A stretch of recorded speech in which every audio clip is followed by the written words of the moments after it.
Hello everyone, in the today's lecture I'll discuss about the algorithm of the quick sort algorithm. So this video can be a little bit longer because the time because quick sort is a little bit difficult to understand, but it is as same as the merge sort, but there are little bit difference in the algorithm and little bit difference in the time complexity.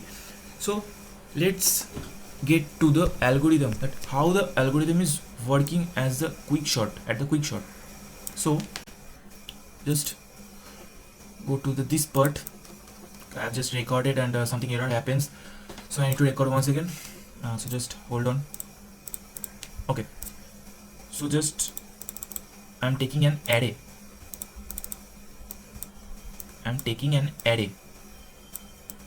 That is the length of 5.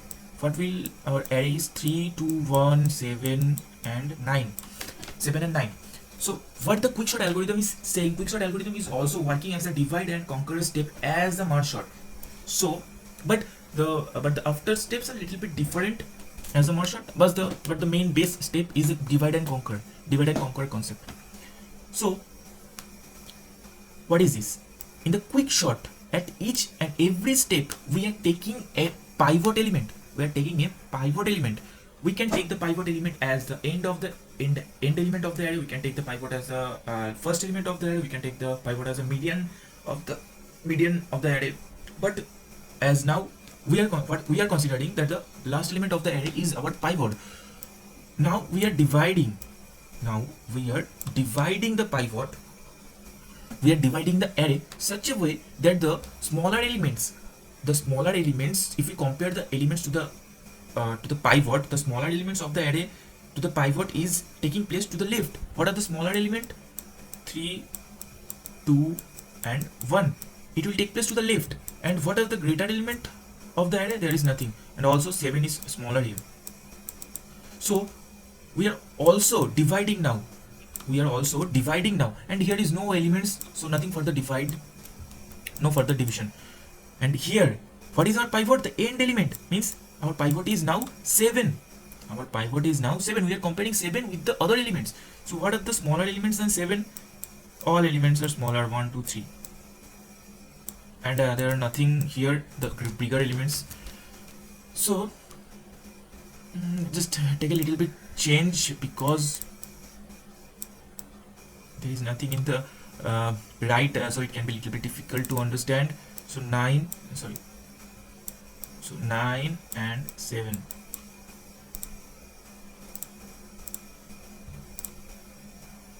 Okay, so now at first step our pivot is 7. So what are the smaller elements of the array if we compare this element, that elements to the 7? 3, 2 and 1. So 3, 2, 1 taking place to the left, and the greater elements of the array if you compare to the 7 is 9. But in the right side you can see that there will nothing further division because there are only one element, so it is already sorted, though no further division is needed. So now in this one is the pivot because the end element of the array is pivot. So if you compare to the 1, if you compare the 3 with 1, what you can see that the 3 is greater than. So 3 will take place at the right. 2 is also greater, so 2 is taking place at the right. In this time there is nothing left in the left. We are also dividing now. What we have 2. 2 is the pivot now because the end element of the array is 2. And if we compare 3 with 2, 3 is greater than 2, so 3 will take place at the right and nothing here in the left. And we have reached to that position where all elements of the array has the one element. So it is sorted. You can see that there is only one element in the array, so it is already sorted. Here also you can see one element of the array, it's sorted. And the further step, we will conquer. We are divided and now we will conquer such a way that our array will be sorted. So how we will conquer? So 3, we reached to this place. Okay, so 2 and 3, I'm giving an example, like it will be 2 and 3. It will be 2 and 3. Whether when it is going up to the upwards, it will short it. It will obviously short it in such a way because we need a sorted element as a ascending order, so it will be sorted when it's getting to the upper. And I will teach you how the final step is working. So in every step when it is going to the upwards, you will understand what is the logic behind that, how it is sorting in each and every step. It will sort in this step. I will discuss how it is sorting in the final step, because the final step is bigger, so it will be easier to understand if I teach you the larger step. If I teach you the difficult one, you will understand the smaller ones. So it will sort it 2 and 3. The equation go up to the upwards. It will also sort it. After sorting, it will do the sorting as 1, 2, 3 and 9. And now the final step, I am giving you a understanding how the final step is working. In the final step, what we have the 5 elements. Already in this last step, it is sorted. Already it is sorted 1, 2 and 3. So in the final step it is 1, 2, 3 and 9 and 7. Okay, so I am now teaching you how the every step is working, how 2 and 3 is sorted, how 1, 2 and 3 is sorted. I'm teaching you this. I'm teaching you the final step so that you can understand the other step as well, because the other step are smaller than the final step. So in each and every division, in the each and every conquer, when we are conquering the divisions, just it is taking the array is 5. The indexing is 0, 1, 2, 3, 4. We are taking a variable as I, and we are taking as I equals to -1. So our first control is at 1. So we are comparing 1 with 7. Is 1 is smaller than 7? Yes, 1 is smaller than 7. So 1 will take place at the left. So I'll increase by 1. I is 0, and the 0th place we are taking the 1. Now we are at 2. If 2 is smaller than 7, yes, 2 is smaller than 7. So we'll increase I, and 2 will take place to the ith index. So 2 is at 1 index. 3 is smaller than 7, yes. So I is increasing by 1, and at the ith index 3 will take place. So now we are at 9, which is not smaller than the pivot element. So what we are doing, the for loop is ended here. Because we have already reached to the last position, means n-1 means n-2th position, means before the pivot we have reached to 0, 2, 3, and the pivot element is 4. So we have reached to the pivot -1th index. So the for loop is out of the so the control is out of the for loop now, but we have one more element left. So what we have to do, we have to increase the I by 1. That will be 3. But we cannot give the 9 to the third element, because it will not be sorted. So we will swap the 9 with 7, means we will swap the ith element with the ending element. So it will be 7 and 9, and it is the final sorted element. And if the 9, and one more thing, if the 9 is if the 9 is at this place, like this can also be happen, that the 9 is in here, means 9, 2, 3. It is completely different array. Just I am just giving an example because you need to understand each and every test cases. Okay, so at first, what was I? Our I is -1. Our I is -1. We are at 1. The for loop control is at 1. We are checking 1 with 7. Is 1 is smaller than 7? Yes, 1 is smaller than 7. So I is increased by 1. So I is at 0th position. This is 0, 1, 2, 3, 4. I is at 0th position. So at the 0th position, 1 is taking place. And we are now at 9. But 9 is not smaller than 7. And we have not ended the element, ended the array. So we are not now out of the loop. We are not out of the loop now. So what is 9? We will not increase. We will not now increase I. But we will increase the for loop control. We will not increase the I, but we will increase the for loop control. we are now at 2. We are comparing 2 with 7. If 2 is smaller, yes, 2 is smaller than 7. So we need to at first increase the I. Now I is 1, means at the greater element at first. So we are now swapping 2 with 9, means 2 and it will 9, 3, 7. Okay, so I is now at 1. Now we are at 3. Now we are at 3. 3 smaller, yes, 3 smaller. I is increased by 1. So 2. 2 is here. But our for loop control is here. We need to now swap 3 with, we need to now swap is, our for loop control is here. We need to now swap 3 with 9. Okay, just understand. We need to swap 3 with 9. Now 3 is here, 9 is here, and we reached to the last position of the array. We reached to the last position of the array. So the array, the control from the array is now out. And what is our final I is 2. Now what was our last step? That I plus plus and swap 3 with the ending element. So what is our now element is 1. The final sorted array is 1, 2, 3, 7, 9. I know that this algorithm is a little bit complex, but understand the logics behind it. Just draw your take your paper and pen, draw the divide and conquer first at your notebook. As that way only you can understand this algorithm. If you are just running it at your pen and paper, you can understand only then this algorithm, because it is a little bit complex. So now jump into the code. So just jump into the coding part. What is this? So just jump into the coding part. What is C compiler? I am just using the online compilers to code because I am on Linux. There is no editor installed, so I am using the online compilers. You can also use they are useful. So what we need to do, like at first we need to take the n, that is the length of the array.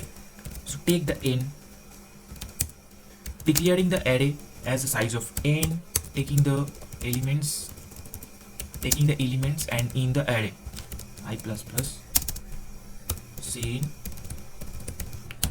we are taking the elements in the array. So now quick sort, we need to make a function, recursive function, that will be quick sort. What will take int array, it will take the array, it will take the starting index, it will take the ending index.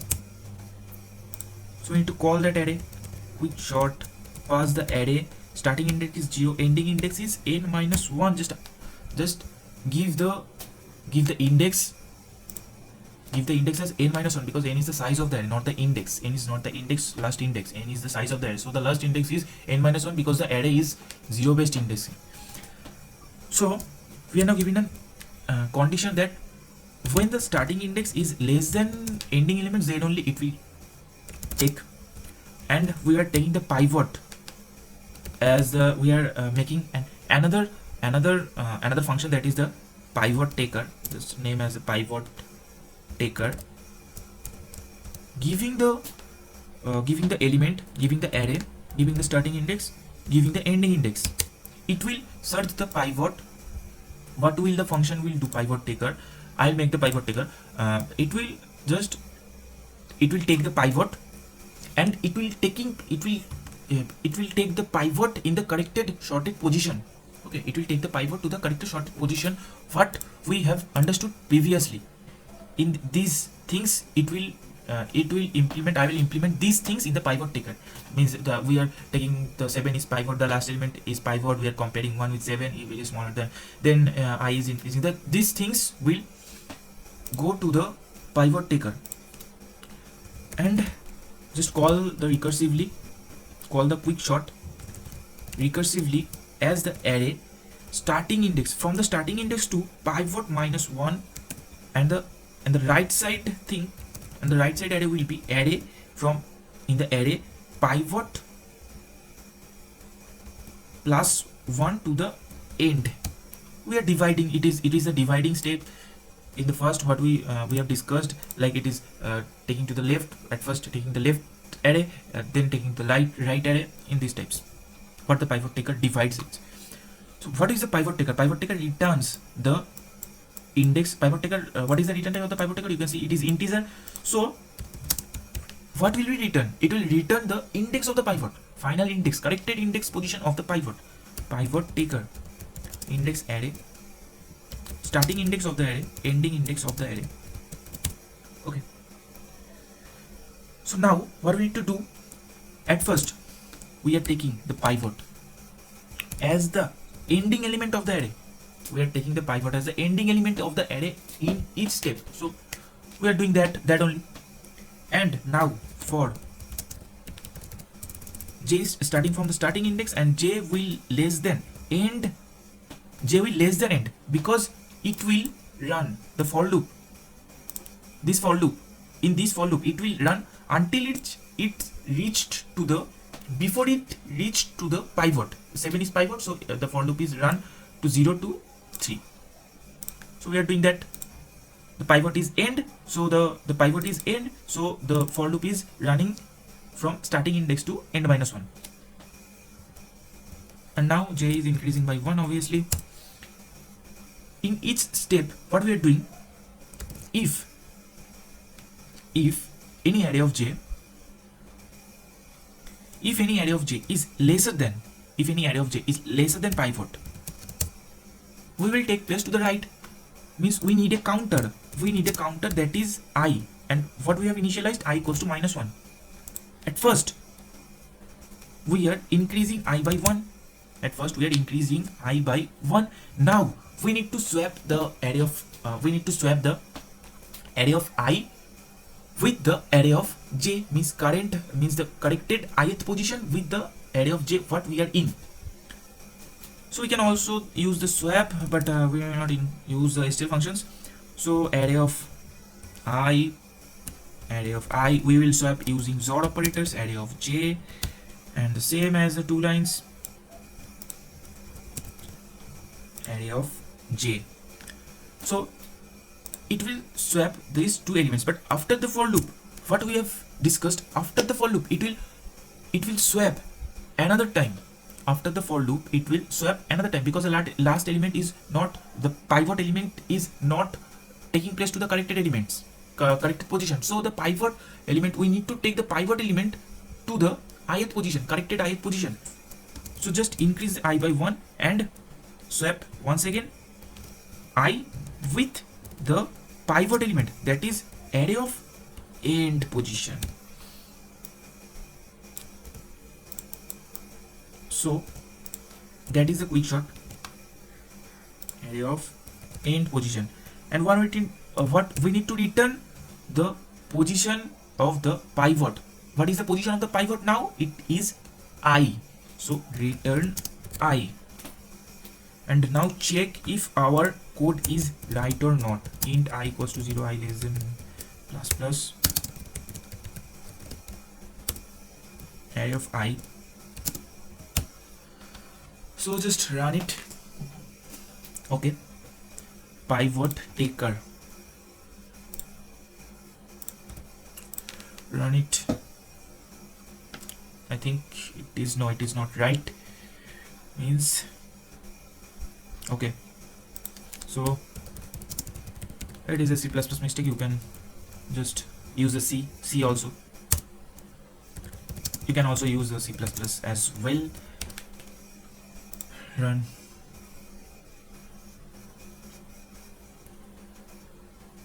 Okay, so much error. Hope no error happens this time. Yes, no error happens this time. And what we are taking at first, we are taking the n, so we are giving the n as 5. There are 5 elements of the array, so give the 5 elements of the array now. That will be 7, 1, 4, 2, 8. Okay, so there is a fault. Okay, so online compilers makes you crazy at the times, or sometimes. Means I am doing the code in the program is I'm doing the code in the program is, and now something like online GDB something, this compiler, and I write the whole code again in the program is, it will give the wrong input, wrong output. And now I give the code in the in this compiler like online GDB, and now it is giving the correct output. Now it is giving the correct output, and it is also not also giving the correct output as if we are using the swap. Swap is nothing but a HTL function. You can use the swap in the campusing because the HTL functions the C++ already added in the campusing problems, in the campusing means in the campusing editors, the HTL functions already default added, so you can use the swap functions. It is giving the wrong result as I implement the XOR operators. So if you have the compiler, it doesn't have a matter to you. You can just pause the code and just understand nothing different, just use the different name, and as different, that is the swapping. I'm just replacing the swap function with the XOR operator swap. So just I'm giving the 5 length of the array. Now giving the length, giving the elements of the array 7 2 1 6 3. So it is giving the correct result 1 2 3 6 7. And if we just copy C compiler and check at the program is, you can just at the C++, just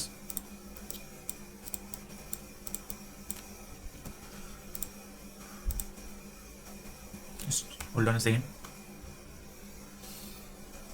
5 6 3 4 2 1. See, just it is not running in the program is, don't know why, what is the problem with that, but the code is right. If you just run it in your compiler, it will not be giving any error, obviously, because the compilers are a lot advanced. So that's it for today. In the sorting part, I will make the video on another sorting, that is the count sort, that will be count sort. So that's it for today. I also make the videos on the linked list and the searching. So that's for today. If you like the videos, please like the videos and comment down below if I need to upgrade anything. And if you have any doubt, you can ask me in the LinkedIn, you can ask me in the comment section, you can ask me in the Instagram, anywhere. I will give you a reply. And if you like our videos, subscribe our channel and click the bell icon to get notified our updated videos. Share with your friends. Stay happy, stay healthy. Bye.